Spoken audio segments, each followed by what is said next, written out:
안녕하세요. 수업 요약 드리겠습니다.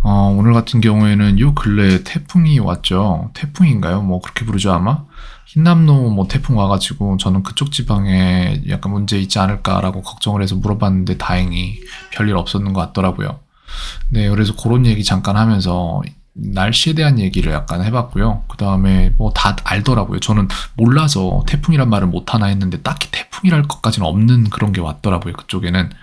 그리고 이제 이런 거 주제에 대해서 얘기를 해보고 있는데 중학교 수준 주제예요. 그러니까 미국 중학생들 수준 주제인데 우리나라에서는 이제 마약이나 이런 것들에 대한 단어 언급조차 약간 꺼려지는 문제이긴 하지만 사실 그렇다고 그런 문제를 안 다룰 건 아니거든요. 그래서 굳이 피할 거 없이 그냥 이 부분에 대해 얘기를 해봤는데 괜찮은 의견 내고 있더라고요. 그래서 그런 부분들에 대해서 다 잡아주고 그런 문장들 다 앙케에다가 집어 넣어주고 있고요. 단어들 전부 다 그렇게 하고 있고 지금 이제 제기대명사 즉 reflexive pronouns 같은 경우에 이게 약간 안 잡혀 있다는 게 약간 저한테는 보였어요. 그래서 이 부분에 대해서 가르쳐주고 그 다음에 이런 걸로 문장 만들고 해서 이런 식으로 일반적인 문장은 subject, verb, object로 흐르지만 약간 이제 제기대명사가 나오는 문장들은 subject가 한 바퀴 돌아서 object가 되는 이런 상황에서는 제기대명사를 사용을 한다라는 식으로 알려줬고요.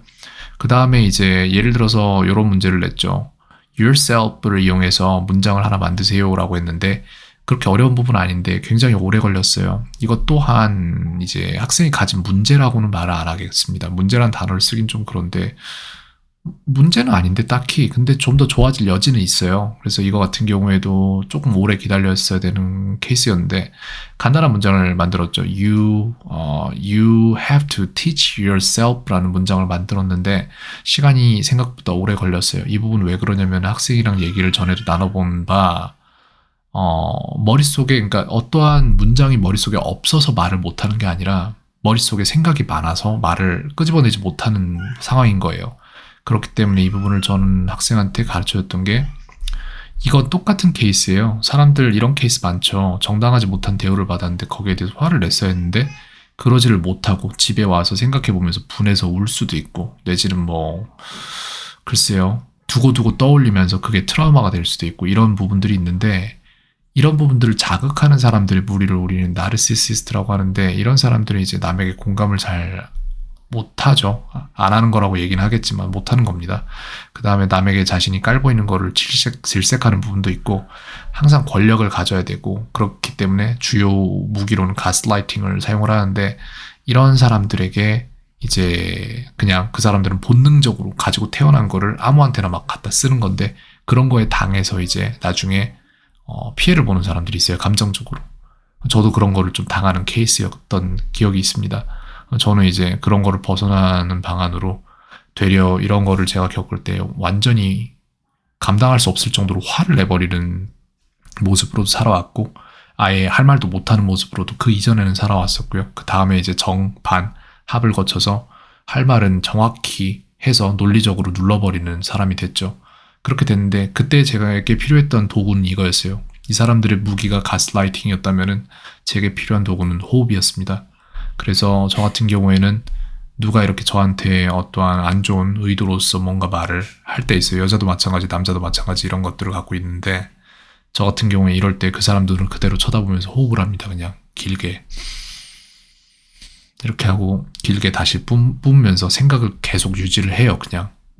그 상황 자체에서 제가 휘둘리는 게 아니라 그 사람이 제 상황 속으로 들어오도록 기다려버리는 거예요. 그냥.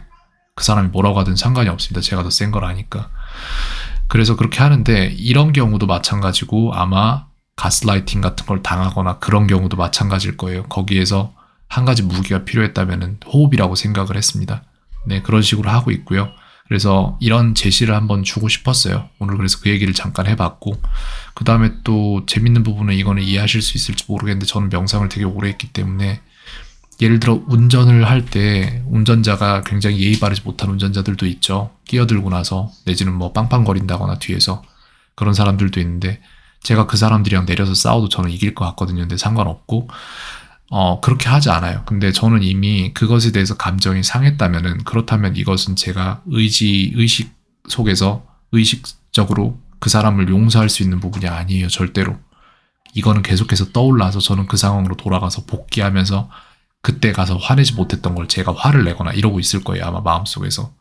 근데 문제는 뭐냐면은 그렇게 되면 그 사람한테 제가 직접 화를 내는 것도 아니고 제가 화를 낸다고 저한테 좋을 일은 절대 없거든요.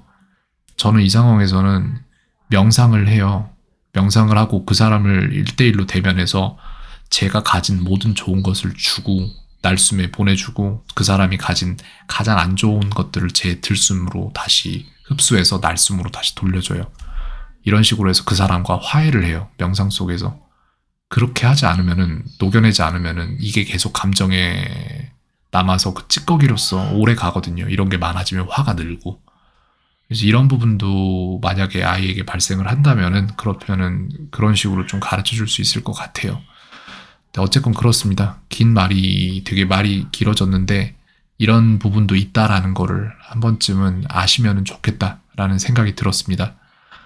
인간 관계를 떠나서 살 수는 없잖아요. 근데 그 관계 속에서 좋은 것을 찾는 사람도 있고 나쁜 것을 찾는 사람도 있을 텐데 저는 나쁜 것은 찾지 않고 좋은 것만 찾으려고 하고 있습니다. 네, 어쨌건 수업적인 부분 초반에 설명드렸고 이제 감정이나 이런 부분들은 중후반에 설명을 드리게 됐는데 뭐 그렇습니다. 오늘 하루도 평온하세요. 켄이었습니다.